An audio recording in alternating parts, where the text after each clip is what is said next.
نهوتنا زلوت نبحرنا زلوت نودخا زمسل قالكا بلبنا يؤتو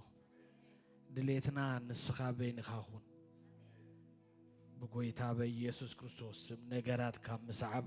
نعخا مسعب يخونلنا حيل خاب زربانا يرخب اب الرأينا يرخب اب هيوتنا يرخب اب كل نغراتنا يرخب بقويتا بيسوس كريستوس آمين هاليلويا لما عالتي عرستي بقدامي باستر بزعبا منفس قدسي زارب سلازنبره አይቱዳንያ ዛ30 ደቂቃ እናገበርካ ስለዚህ አው አልገባ ቢለኸ ዛረበ لما عالت الزاربا ملأختها بزعبا منفس قدس كوينا سبيسيفيك لها منفس قدس كم تملاخا بمنتاي تفلت منفس قدس ها كم تملاخا بمنتاي تفلت نزي نخردغن كم مجمريا كجمريا እግዚአብሔር ይመስገን هاليلويا ناو نعمل حسب انت تقبر ليها مجمريا منفس قدوس ابا خالو ديو يلن قداميتي كالي تحتوخا انت يالو مسلكا اندحر عليو منفس قدوس يملاخا خبحال كله حنساب غزي دي زخون وي دما قصاليو نزبل نغرون ببحدا خريينا እግዚአብሔር ይመስገን نعمل حسب تاشمح زليمو እግዚአብሔር ይመስገን ከተንበበለይኻ ጎይታ ባረኽ አማነ ኮይንካ መንፈስ ቅዱስ ዘይብልካ ክትከውን አይካልን መንፈስ ቅዱስ ተዘይብልካ አማኒ አይኮንካ ሐቀኛ አማኒ ዝባል መንዘሎ ማለት መንፈስ ቅዱስ ዘለው ወይ መንፈስ ቅዱስ ምህላው ግን بمنفس قدوس تمليخ الله خاغن ايسمعني منفس قدوس مملا نايمن غيدلو ناتكا غيده ناتي غيدلو እግዚአብሔር ይመስገን አሜን ነው ስለዚህ እስኻ ሐንሳብ ክርስቶስ ጎይታይ መድኃኒኻ በአቅመይ ከገብሮ ዘይካአሉ በትስኻ ዝሞት ካይን ዝተሳኻዮን ኩሉ ጌርካለይኻ ከተብል ኮለኻ በማህተም መንፈስ ቅዱስ ተሓቲመ ይስከበሉ بمحتم منفس قدوس مالت قدم انتاي غبرو نير مسلكم اني مالس مشالو انتاي غبروم ناتين مسغزاخوم ملكت يغبرلهم ملكت مسغبر كلا كابتا معالتيا تا نغرتيا نمنيات ملكت مالتيو نبرتيا ناتيا يدسمع سلازي بمحتم منفس قدوس تحاتيمنا قبل كله انتاي مالتيو بعقمنا زي كونه بت بكريستوس زغبرو زغفلو واغا أنا أنتي تجيري تعديكي نايرسي زي كونكو نايمني نعم لاخي إذا سمع እግዚአብሔር ይመስገን ኢየሱስ ክርስቶስ ጎይታይ ሕጂ ነዚያ ምን ታንከብርህ ሮሜ 8:9 በለኔ አምላክ ሰብ ነታ ቀዳሜት ዝበልኳ ምን ታንከብርህ እግዚአብሔር ይመስገን መንፈስ ቅዱስ ተዘይብልካ እንታይ ብልካን ይለለኹ በቃ እስኻ ሐቀኛ አማኒ አይኮንካን ቀጽልና አምላክ ሰብ ንስኻትኩም ግና መንፈስ አምላክ ሐዲርኩም እንታልዩስ بمنفس انبر بسجا ايكونكم زلخو اتي منفس كريستوس زي بلو سب جنا نسو ناتو ايكونه دغما يگتا لاست بارت اتي منفس كريستوس زي بلو سب جنا نسو ناتو ايكونه نايمن منفس كلو قالو مالتي ناي كريستوس منفس اباخات ليخا نايمن تخون ناتو تخون እግዚአብሔር ይመስገን ስለዚህ ሙናን ሐንት ጊዜ እግዚአብሔር ይመስገን ሓደ ነገር ምምላግን እንታይ ገይሩ ቀጻሊ ዝኾነ ነገር ምዃኑ ቀስና በልና خرينا ኤፌሶን እስከ አንበበለይካ ሓደ 10:3-14 ባሕንሳ አንበበለይ እስኪ አባኻነ ተሐንተ ጥቅስ ዝበልኳ ንስኻትኩም ወን ብቃል ሐቂ ናይ መድሓንኩም ወንጌል ምስ ሰማዕኩም ብኡኡ ወን ምስ አመንኩም ብናይ ተስፋ መንፈስ ቅዱስ ተሓተምኩም ተሓቲመ እስከበል ዲኖ ሐንተ ነገር ምስ ገዛ ህዋሲ እንተ ዓበረት ናይ መነ انت سبحت نايمنه انت متت نايمنه هجي انسسا مسغزا خايوسي يطعمو ايطعمو حميمو اي حممه ات نغرت نايمني ناتي اندهر مغب قريبلا كله تلامت تحسيما تعبر دحركا انت تغبر تموت ግን نايمنه كزاربو كله نياريد بعراي ወይ ድማ ላምታ ጌራይም ዝብሉ መይታ ኤምዝብሉ እግዚአብሔር ይመስገን ተዋንነት ናይመኒ ማለት አራ ተወኒኔ እስከበሉ እግዚአብሔር ዋና ይስከበሉ ዲኖ ናትካ ነገር ክቡር ትብሎ ነገር እንድሕር ኮይኑ ክንደና ያስከተጥንቀቆሎ ኣብ ባንክኹም እንድሕር ገንዘብ ተሊዋታ ናይ ባንክ ካርድ ከመይርኩም ትቆጻጸሩዋ ተጠንቂቆም ትሕዝዋ ሓቄዶ ጎልድ ተዝህልወ ካብ ገዛኻ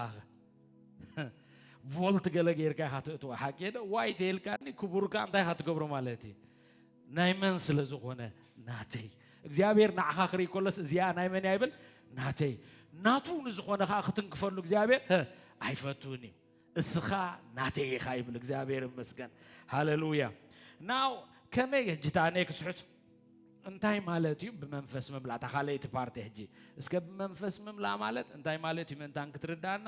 ኤፌሶን 5 ክፈተለይ ፍቅዲ 18 በበለይ እግዚአብሔር ይመስገን ዝርገት ኣለዎሞ በወይኒ ኣይትስከሩ እንታይ ኣለዎ ዝርገት ኣለዎሞ በወይኒ እንታይ ትግበር ኣይትስከሩ እናኸ በመዝሙርን ምስጋናን ብምንታይ ክሰክር ይብልካ በወይኒ እንታይ ከይትኸው ነው ምሰታኻን እንታይ ክትከውን ዝርገት ኣለዎ እስከ ዝርገት ኣለዎ ብል እንታይ ማለት ይመስለኩም ማራ ምሰብ ዛሕካሲ እንታይ ኣሎ ማለት እዩ ዩ ቢካም ኮንትሮል ኣይትገብርን ኢኻ ርእስኻ ኮንትሮል ዝገብረካ እንታይ ኮይኑሎ ማለት እዩ ካልእ ነገር ኮይኑ ዘሎ ባህሪኻ ኮንትሮል which means እንታይ ማለት እዩ ድሕሪኡ ንስኻ ዘይኮንካ ስተ ኣልኮሆል እንታይ ዝገብረካ ማለት እዩ ናብ ዝደላዩ ዝጠዋውየካ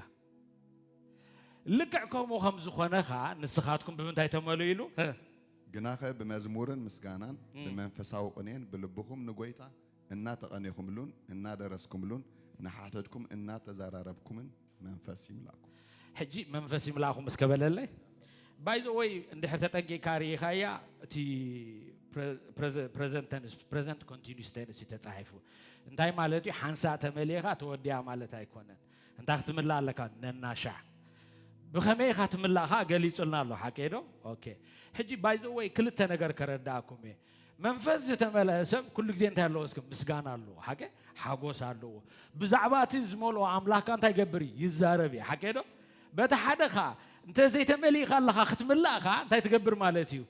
ደስ ዘይበለካ ኮሎ እንታይ ትገብር ማለት እዩ ናይ እግዚአብሔር ቃል ትዛረብ ወይ እግዚአብሔር ቃል ትዛረብ ቦኻ ትኸይድ እስኻት መስክሮሎም ሶም ካታ ገብርካ ይመስክሩልካ ይዝምሩልካ ሳኻ እንታይ ትገብር ትዝምር ሽዑ እንታይ ገብረካ ማለት እዩ ንዓኻ አትወካሞ መንፈስ ትምላ ምስተመላኻ ተመስግን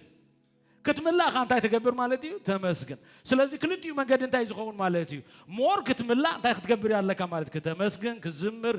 ዳሕራካ በቋንቋታት ክትዛረብ ተረዲኹም ካብ ልብኻ ከተመስግን ትጅምር ኢየሱስ ክርስቶስ ጎይታይ ዲኖ አቤት አምላኽ በጣም ክንጥቀቀሉ ዘለና እንታይ ያለው መሰለኝ አገልግሎት ልቢ አሜን ነው እግዚአብሔር በአፍካቱ ብሎ ይኮነን በመንታይካቱ ብሎ ይሰማዕ ማለት እዩ በልብኻቱ ብሎ ስለዚህ ልብና በመንክምላለው ማለት ይተረዲኹም እኔ በቃል ክምላ ስለዝኾነ ወንጌል ትሰብኽ ሐቀዶ ይዝምሩ እስኻት ዘመሩ ወትሰማዕ ምሶም ካንታ ከርካ ተግደብ ትዝምር ሽዑ ምስጋና ይመላካ እቲ ምስጋና ምስ መላእካ እንታይ ማለት እዩ በአምላኻ ምትምማን ይመጽእ ሽዑኻ ብምንታይ ተመሊኻ ይባሃል ማለት እዩ በመንፈስ ተመሊኻ ሕጂ በመንፈስ ዝተመለሰብካ ሓንቲ ካራክተር አላቶ ዲኖ መኒ ኢን ኮንትሮል ሕጂ ንሱ ይኮነን እቲ መንፈስ ኮንትሮል ዝገብሮ ሃሌሉያ እቲ ዘኣትወ አባኻትኩም ቃል እግዚአብሔር ንህይወትኩም ይምርሐዮ ሃሌሉያ ቃል አምላክ ተንብ ምክንያት ዕላሙ እንታይ ክኸውን ይብል ነሰካ ደስ ከብለካ ይኮነን ህይወትካ ክልውጠካ ንስኻ ንዑ ሳረንደር ክትገብርሞ እሱ በመን ክግለጽ ማለት እዩ ባኻ ምንታን ክግለጽ አሜን ዶ ሕጂ ቀዳመይቲ እንታይ ለኩም ቀጻለ ክትመላለካ ሓደ ካለይቲ ደለያ ዘለኹ ኻ እንታይ be filled ደይሉ እስከ be filled ወሎ ተመሉ እስከ በለለ እዚ ሳጀሽን አይኮነን ከምዚ ማዕዳ አይኮነን do it ግበሮይ አሜን ዶ እንተ ዘይጌርካዮ ካልኽ መላእካይ ዲኖ ኣብ ሳይንስ ክንዛረብ ኮላ there is nothing empty space ከደግማ again empty space ዝበሃል ነገር የለን ወላ ታኩባያ ወላ ሓንቲ የብላን ትብላ ዘለኻ እንታይ ኣለዋ አየር ኣለዋ ስለዚህ ኢምፒቲ ዝበሃል ነገር የለን ማይ ተመለየ አየር ወጽ ይለው ሐቀ ማይ ተዘይት የላክ እንታይ መለያ አላ አየር መለያ አላ ስለዚህ እግዚአብሔር ተረዲኹም በመንፈሰይ ተመለየኻ ብናይ ካለ መንፈስ ታትገብሪኻ ማለት ክትመላይኻ እግዚአብሔር ይባርክኩም ስለዚህ ተቀዳመይቲ ነገር ንምንታይና ተረዲኹም ትእዛዝ ይስከበሉ ስለዚህ ትእዛዝ በመንፈስ ክትመላ እግዚአብሔር ሳጀሽን አይኮናን ሳልሰይተህ አንተ ያለው መስለኩም ዝመላካ ኻስኻ አይኮንካን ባይ ዘ ወይ ናትካ ስራሁን አይኮነን ናይ መን ስራሂው ናይ መንፈስ ቅዱስ ስራሂ እስኻ ግን ታትገብራለካ አባኻን ክሰርሕ ቀዳማይ ነገር ከም ዘሎ አክኖሌጅ ክትገብረለካ ካላይ ጋ ባአኻኻ ክግለጽ ታትገብረለካ ማለት ፍቃድካ ከተብ አለካ ኢየሱስ ክርስቶስ ጎይታይ እዚህም ተጌርካ እሱን ታትገብረካ ከምቲ ወይንሲ ፍቃድካ እንደሃቦ እቱ ምሰበልካዮ ተበለካ ይጅምር ዋይቴልካን መስአቱ አቅም ናይ መን ይዝግለጽ ማለት ናይት ወይኒ ይዝግለጽ ብርቱዕ ወይኒ ተቆይኑ ኢሚዲየትሊ ሰርሐልካ አከዶ ሕጅኻ ናይ እግዚአብሔር ብርቱዕ ግልጸት መጽይካ አንታ ገብረካ ማለት እዩ እቲ ግልጸት የግብረካን የኸለካን እግዚአብሔር ይመስገን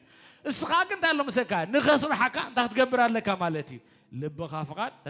ትህብ እግዚአብሔር ይመስገን ስለዚህ ዝገብር ስንሱ ይስከበለለይ ሃሌሉያ ደስ ብለን ክርስትና ሁሉ ነገር ካብ አምላክ ይጅመር በምንታይ ካይውዳ በአምላክ ይዝውዳ ዳስ ዋይ ዳግም ክትውለድ ኮለካ አንታ በመንፈስ ይሉ እግዚአብሔር ይመስገን ሃሌሉያ ዝጀመረ ካንታ ከገብረኩም ይኻይሉ ኮወዳኩም ስለዚህ ዘጀመረካ ክትውድም እንኳን ከተታማመን ምክንያት ዝጀመሮ ይኽሎ ከም ዝኸውን ስለተፈልጥ እግዚአብሔር ይመስገን ስለዚህ ያለው ማዓልት ኸብር ሃደለ ዘለኹ እንታይ አሎ ቀዳመይት እንታይ ለለኹ ምምላ ቀጻለ ነገሪ which means every minute every second ማለት ካለይት ካንታ ይለለኹ ንስኻ ዘይኮንካ መን ይዝመላካ ይለለኹ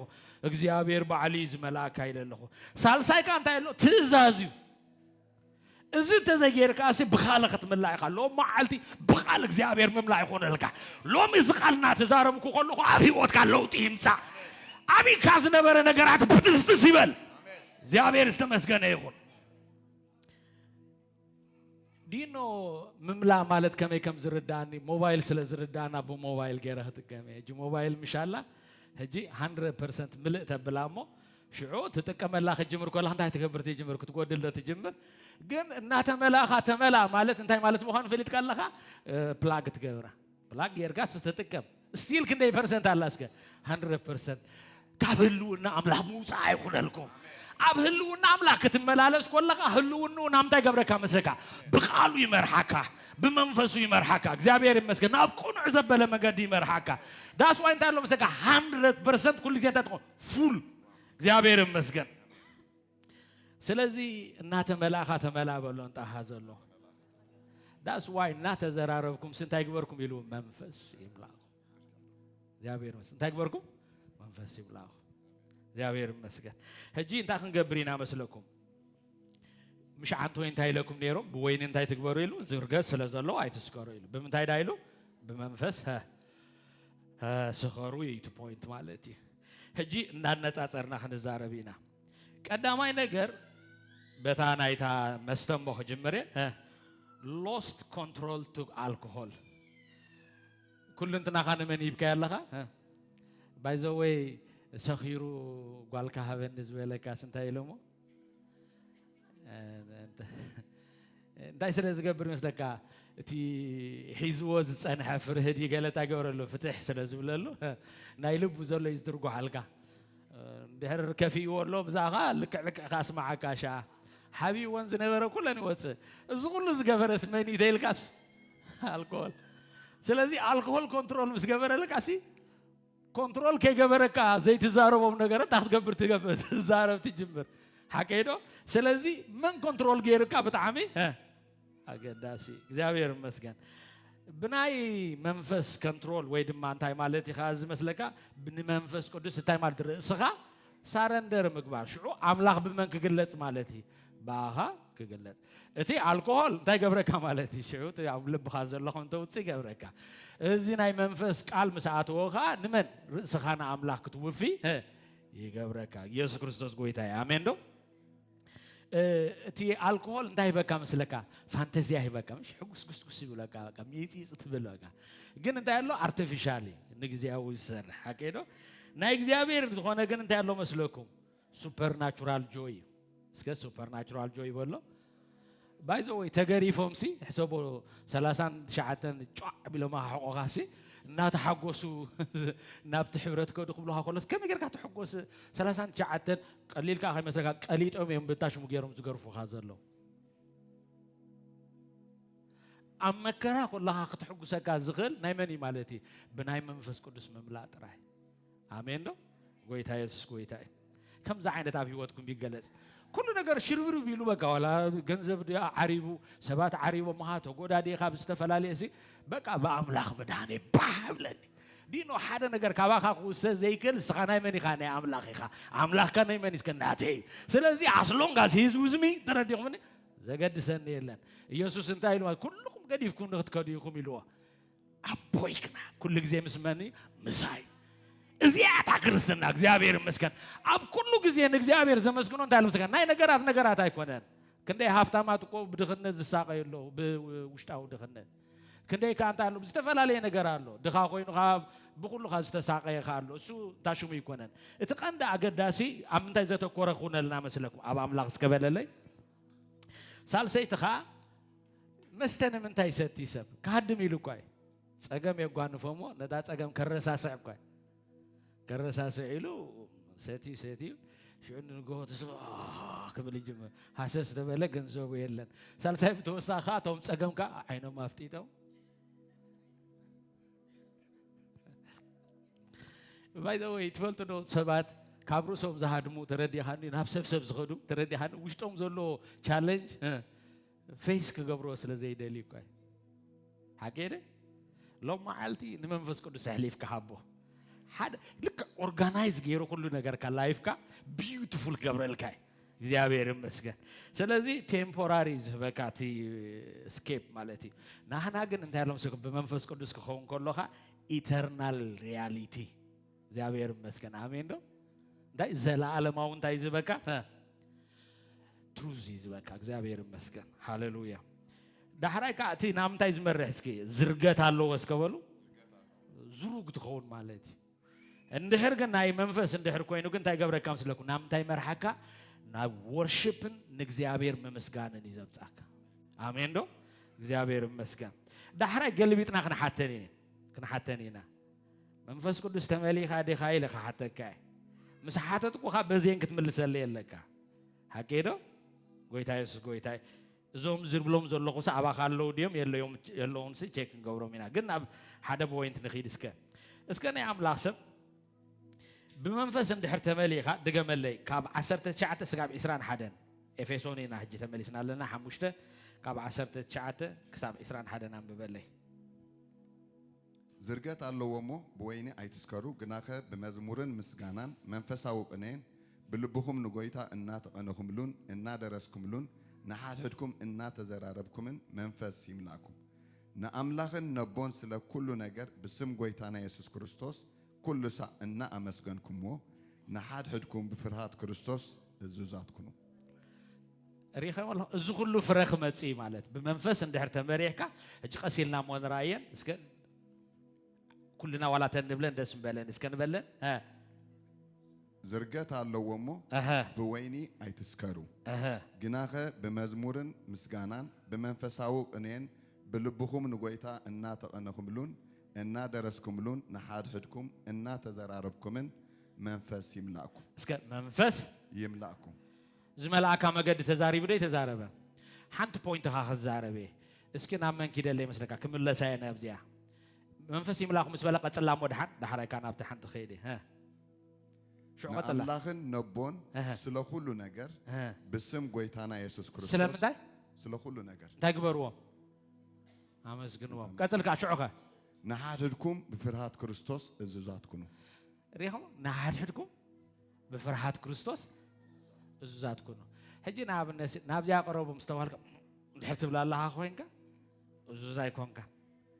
مش ننا بت كتزازنكو نعيل كاي كونك.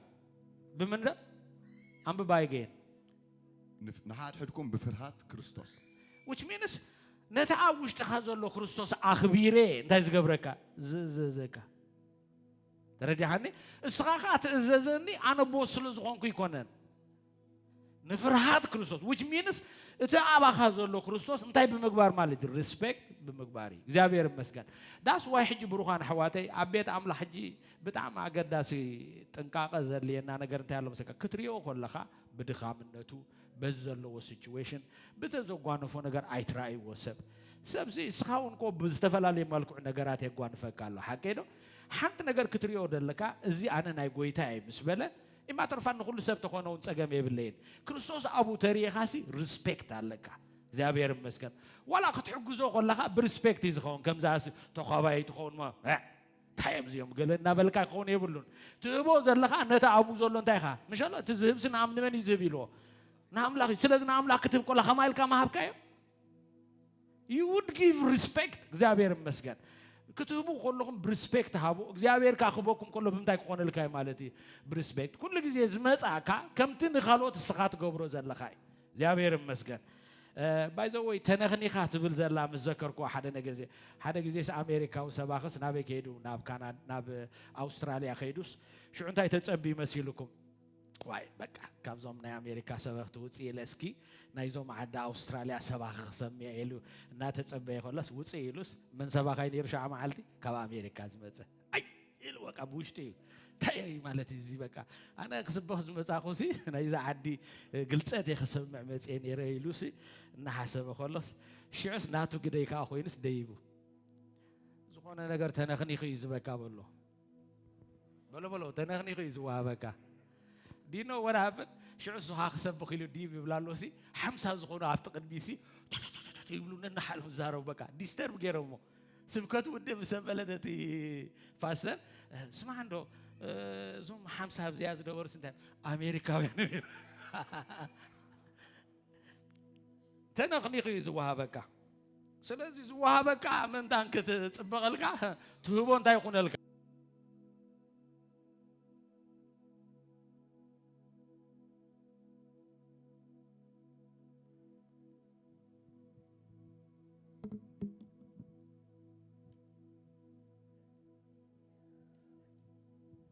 قويت أبارة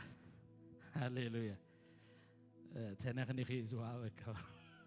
زاوير مسكن حجي منفس قدس كم تبلاها بمنتاي تفلت اسكا تفلت ولا انت حازلو منفس قدس كم تبلاها بمنتاي تفلت قدمي اجن انت على مسلكا حنت ነገር كزاربا زدلخو انت ان نحدكم ان تزاربكم ديلي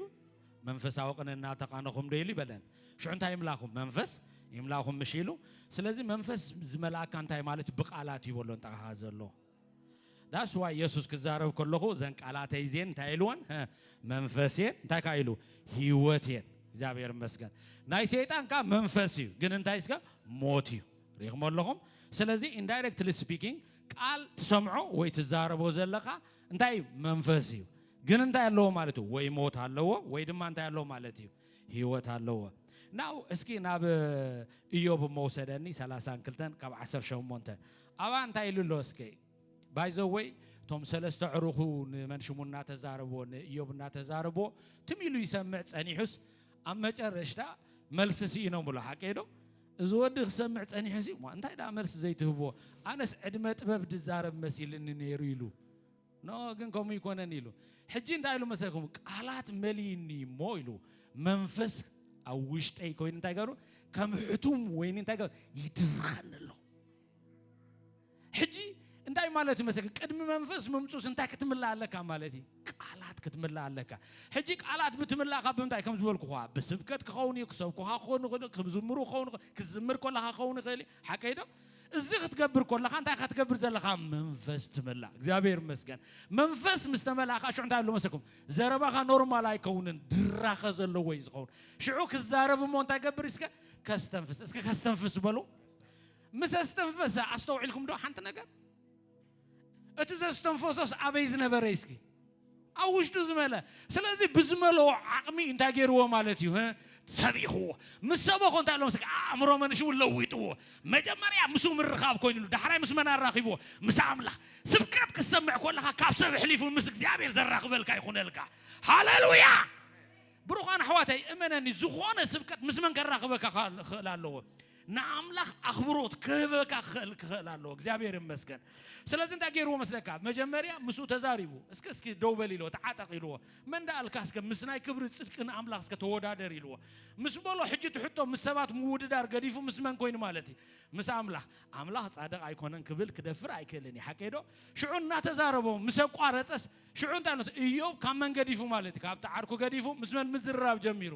ምስ አምላኽ ሓቂ حقنا كريستنا مع الجمير قال لك بهالمسلكة مسك زابير بعلها من رغاب كجمر كل خاي يسوع كريستوس قويتاي كم يكون لك كابلون زبل حلفك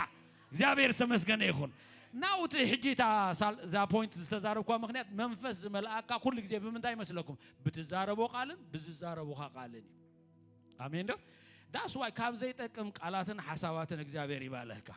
ኢየሱስ ክርስቶስ ጎይታይ አይርዳካ ነበር አለው ይመላካ ይዞሎ I hope ርዳኩም አለው ቃል አምላክ እንታይሉ መስገን ቀልጥፍኩም ለማዓልት ምሑ ምባል ይኹነልኩም እግዚአብሔር ይመስገን አቅም ይሁንናለው እግዚአብሔር ነትምስ እግዚአብሔር ዘይሰማማዕ ዘበል እንታይ ክንምሑ مس እግዚአብሔር ዘይሰማማዕ ካንተ ገብሮ ክነፍርስ እግዚአብሔር ነትና እግዚአብሔር ነገ ዝኾነ ቃላት ካንተ ክዘር ناتنا إخبار زخونة بيت مقدس كان تاخن قبر كنتكل تتصوعنا لنا يسوع كريستوس قويتاي آمين لو سلازي إذن دحر نقبر لنا خوينا نا إخبار كبر أبي هوتنا خجلتي أسألكم لو تفلتوا ياسوسي كم تمسموسي زنوركم سمن كخوني الوسكا كتلا بيلو خانتا يلو مسلكا زون كلن هاجرات ندوم هزبن تحت غورومي خا تورسومي خا زرغت كاي زبلن تحت قبري خايلو كتورسي خا الودا يبلون أمولو زبان كخا زقاومك يلن مسبلو زق خون الكاس انت يغبر ايبلون مسكا صلي ايبلو صلي له استوعلكم سمعوني انت يلو مسلكم كم تمسمو سيز نوركم مساحه خون تخوي نسي نزي مصحف حجزي انت يلو بتانا انجليش ترجمه خنبواي نزي مصحف حجز كاب افكان تاي تغبرو اي تفليو رول نمبر 1 كالايتي نتقالكا ليتن معلت تغبرو حسنتنو شو انت يلو بدحري قصلا بيلوخا شو من قد انت تقبر تقنع اسك من قد تقنع بلو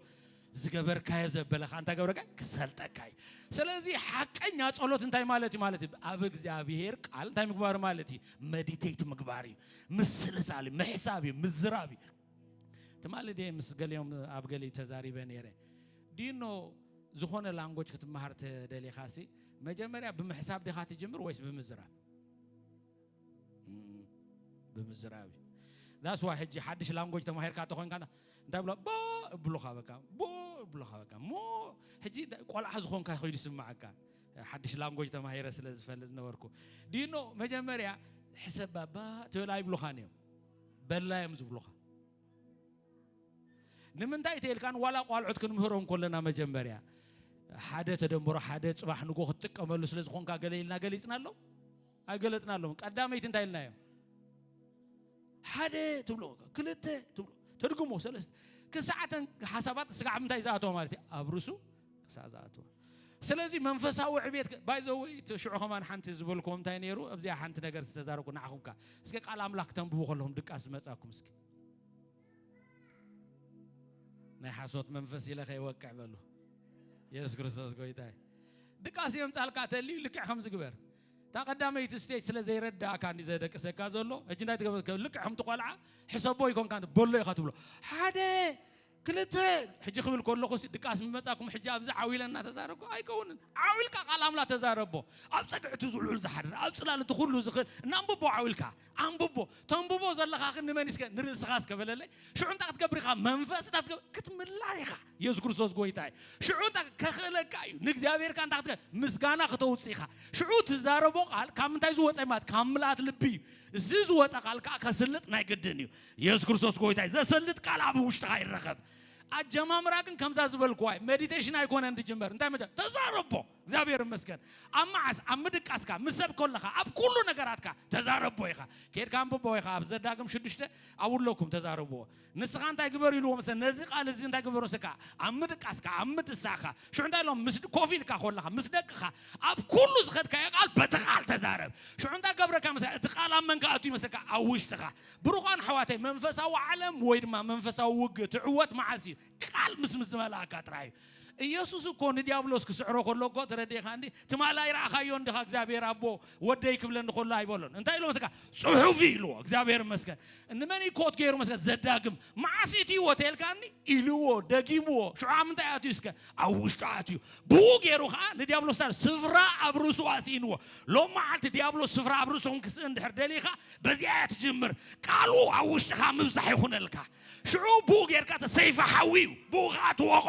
شو أنت قالوا زوتعمو جزء سكع زركم تجرو قديفو كده حقنا ساكسس بقولون تغازلو نديابلوس عبر سكع سفرة ما هبي دقموا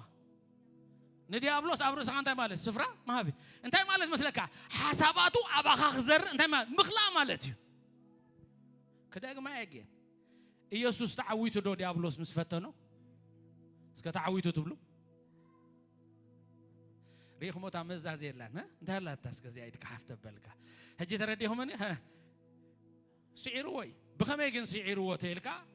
حساباتو ديابلوس انت خبري ابي يسوع كتو كوي ديلي يسوع كان تايلونس كان نو نعملك قال تزي كوينو مسابو حبرت تزي كوينو قال حساب امن كاتو ابرسي كاتو افكدني كوموس نزبلها شو ترديهم فتين وحده كل جزء خاخ مصاكا خلو بلنطها بدليت كايز مصاكا تفتينه تيلكان دلي خيان يركا سلازخون كا اب زيدله كله تفتينه يفلتني كل جزء ديابلوس انتاي دليت مزهلي يسوع 4 معلت مصومه تميدو يبل ايبلن يجي خبلع دليلو حكي داس واي بزعباتا طميت فتنات متزلا ابز جزء بزح مكرا مش اغواني فولو زخلص كندي اسكب نجزابير داوت كتغورو جنبيركم الله تحدا انت املاح مالسي حدات هيدي بزيحو نمنتاي زخم زخون زلو غدا يلكا تخوينكا حدا نغير كنغرك يالو مالتي يسوع كريستوس غويتاي قالو ذات زاربا زلو هزرباس ناتكاي كونت زامو غرومرام زابكا مني ديابلوس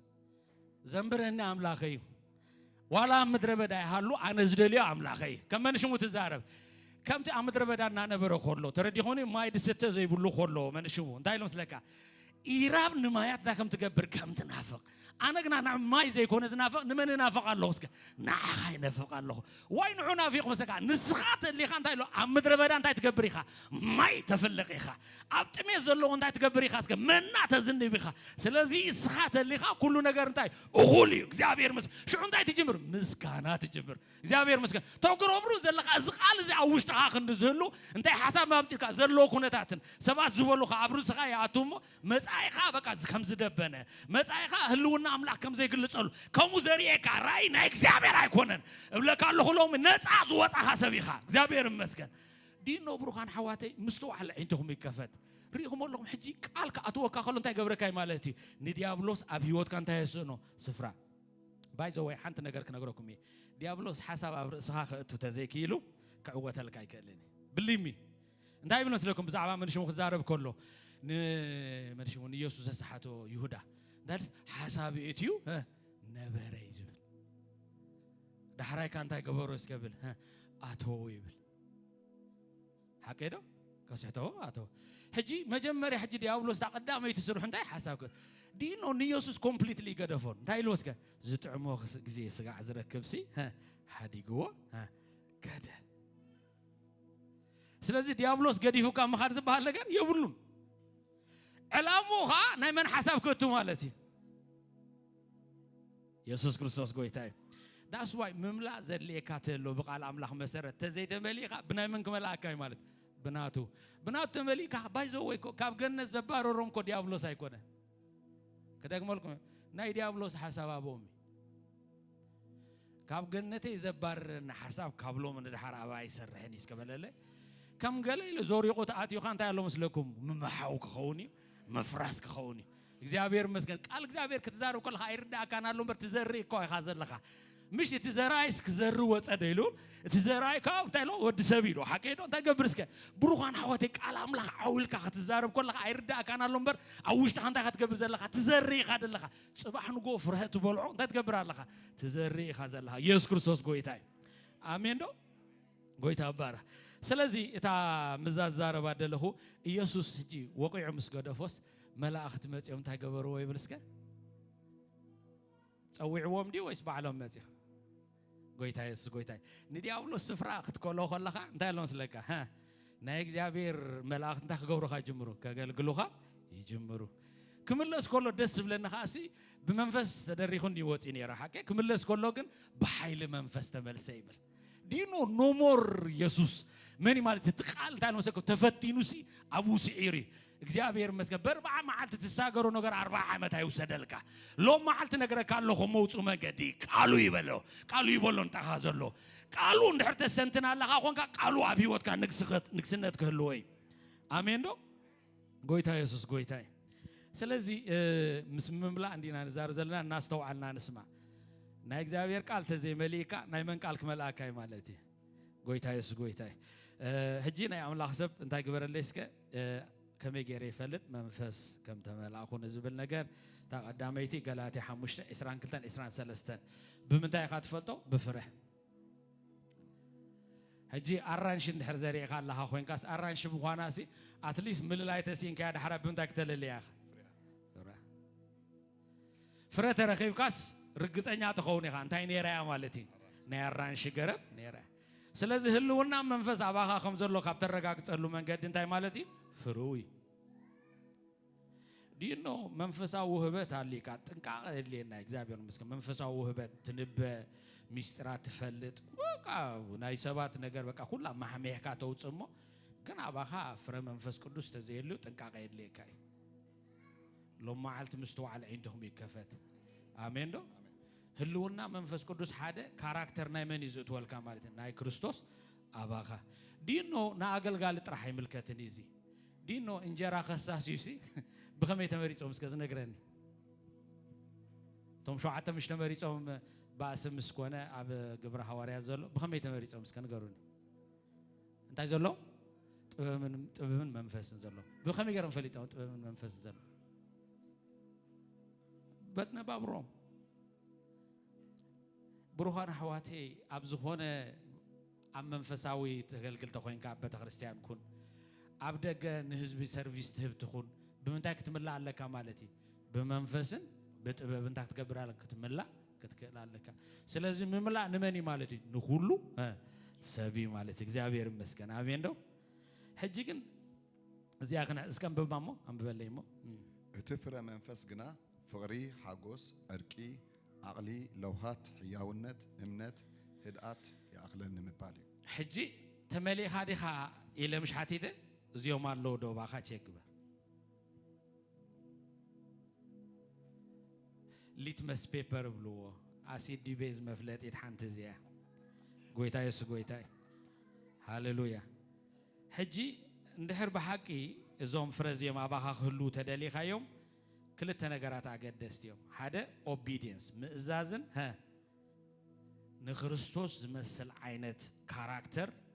ኣብ ህይወትካ ምህላውን እዩ አሜን ዶ ሕጂ መብዛሕቱ ጊዜ ተመልየ ዝብለካ ሓደ ሰብ ሻፓ ካራባ ጋላታ ኢሉ ክጽልይ ከሎ በቃ መንፈስ ተመልየ ይብለካ ኖ ካብታ ሓደ መንገዲ እዚ እቲ ሓቀኛ መንገዲ ግን እንታይ ማለት እዩ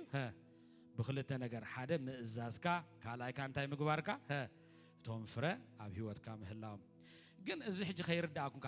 ከፍርየልኩም ከይተሓስቡኻ ሓንቲ ጠቕሲ ክንዛረብ ኢና ናይ ኣምላኽ ሰብ እስከም ብበለይ ኣብ ሃሌሉያ ማርዲባ ካራዶሼ ሕዝቅኤል አንብበለይ 36:26-27 እስከም ብበለይ معرف 36 ካብ 26-27 ሓድሽ ልቢ ድማ ክህበኩም ሓድሽ መንፈስ ከዓ ክሕድረልኩም ናይ እምኒ ልቢ ካብ ስጋኹም ከውፅእ ናይ ስጋ ልቢ እውን ክህበኩም እዩ ቀጽል ንመንፈሰይ ኣብ ውሽጥኹም ክሕድሮ በትእዛዘይ ከመላልሰኩም ፍርደይ ክሓልወልኩም ክገብረኩም እየ እዚ ሁሉ ምን ይዝገብሮ ዘሎ ክገብረኩም እየ ቀዳማይ ነገር እንታይ ያለው መስለኩም ሓድሽ ልቢ ኢሉ ሓድሽ መንፈስ ኢሉ شو منفسه إلو حكيدو نعم نوتي منفسه إلو ده حركة بمنجد تاتين تكبركم من أنا تكبر كمل على سكومي فرد تاتي كانتا كبركم من يزقول زقبرم سلزي سخان هات كسر حنتف بكا السو أباها خمس نبرز الله فلات كهلا يتقع نعو أبيوت كان خسر تكبر له أفكر له نخسر حكن تقدم يتنكر نايزاوير كلامن كاتولو أوش تخاخت أتولك أمين دو كذا خاخرة كذا خوينسي زخاخرة كان أجر كله كالوكو ذكير كايدو تزولكاس انتي خاتبلنا تقدم يتحتم انتي تبلنا هكي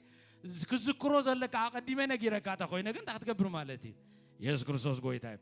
ካለይተኻ ቦልድነስ ትብዓት ንኽትመስክር እንታይ ኢለ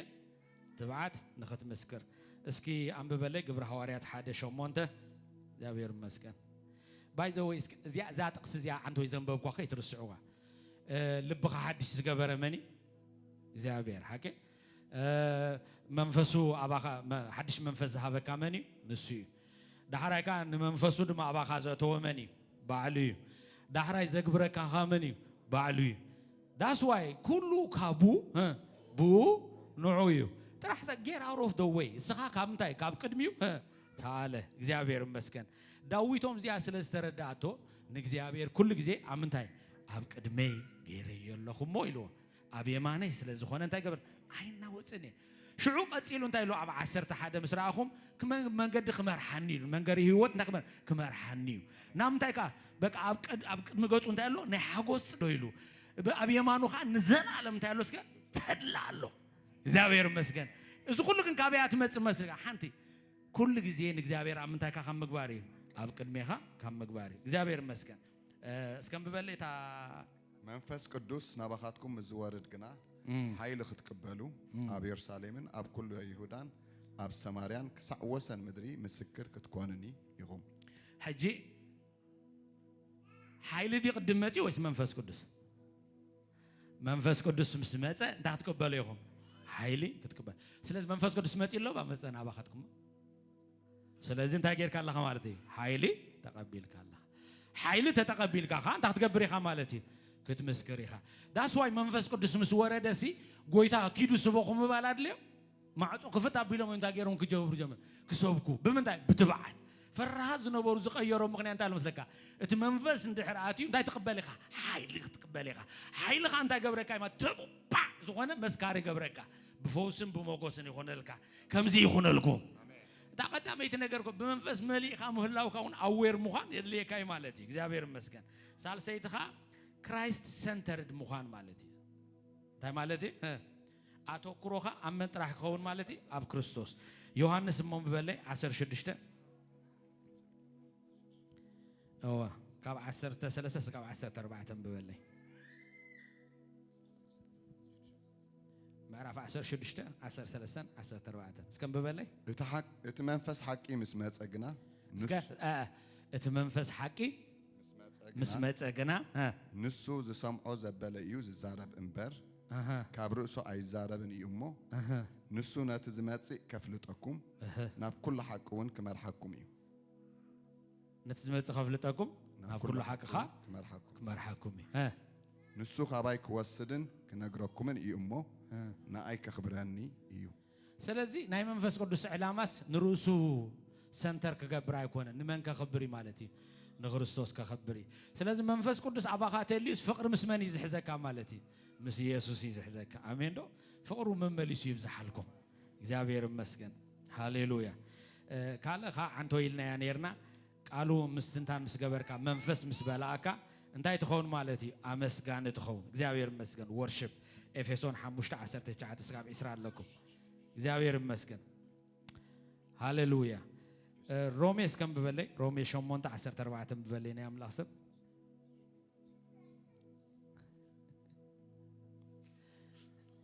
ንስኻትኩም ሲ ነትብኡ ጌርና አባ አቦ ኢልና እንጽዋዓሉ መንፈስ ወልድነት ኢኹም እተቀበልኩም እንበር መንፈስ ባርነት ከም በሐድሽ ንፍርሃት አይተቀበልኩም በቃ እስከ ድገሞ እስከ ንስኻትኩም ሲ ነትብኡ ጌርና አባ አቦ ኢልና እንጽዋዓሉ መንፈስ ወልድነት ኢኹም እተቀበልኩም እንበር መንፈስ ባርነት ከም በሐድሽ ንፍርሃት አይተቀበልኩም እስከበሉ which means ንትባዓት ኢኻ ተጸውዕካ ማለት ንፍርሃት ተዘይኮን ንትባዓት ግን ሓንቲ ሮሜ 8:14 ቢብጋለ ሳያዚያ ስለዚህ እቶም በመንፈስ አምላክ ዝምርሑ ዘበሉ ንሳቶም ውሉድ አምላክ እዮም እስከ ድገሞ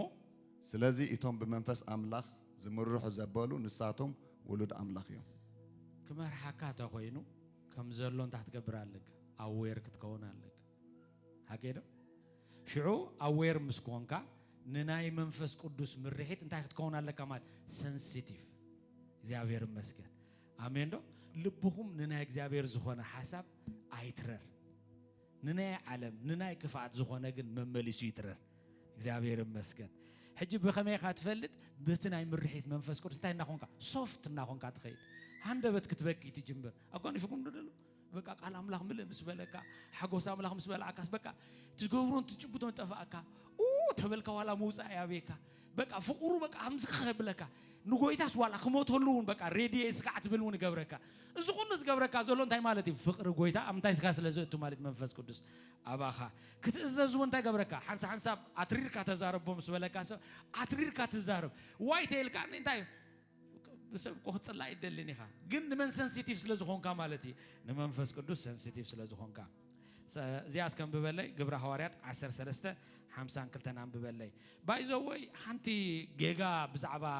ምብላ መንፈስ ቅዱስ ካኽዛረብ ይቅልጥፊልካስ ከነ አምላክ ሰብ ዚያም በበላይ እቶም ደቂ መዛሙርት ድማ ሓጎስን መንፈስ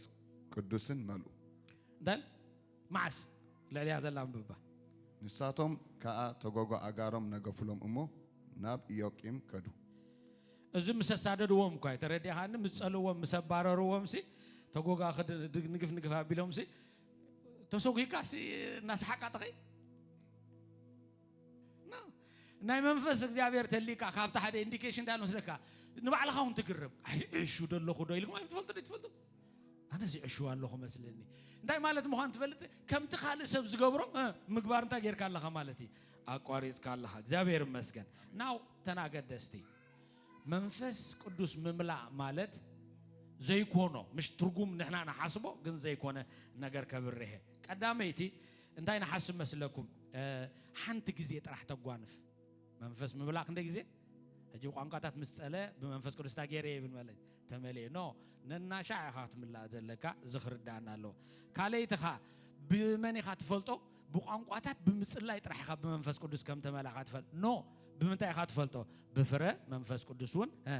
ይዝፈለጥ እግዚአብሔር መስገን ሳልሰይቲ ፊሊንግ በቃ ፓወርፉል ዝኾነ ስ ኤሌክትሪሲቲ አቲኒ በድበድ አቢልኒ ገለ ምሻሎ ሐዊ ተሰሚዕኒ ክገብር ኸሊ መንፈስ ቅዱስ ንሱ ግን አይኮነን መንፈስ ቅዱስ ከም ተመላእኻ ድዛረብ እግዚአብሔር መስገን ብድሕሪው አውቶማቲካሊ ባዕሉ በቃ መጽይኒ ኖ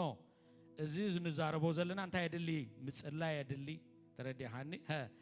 መንባብ ቃል አምላክ ሜዲቴት ምግባር ይደሊ ብተወሳኻ ርእስኻ ሙፋይ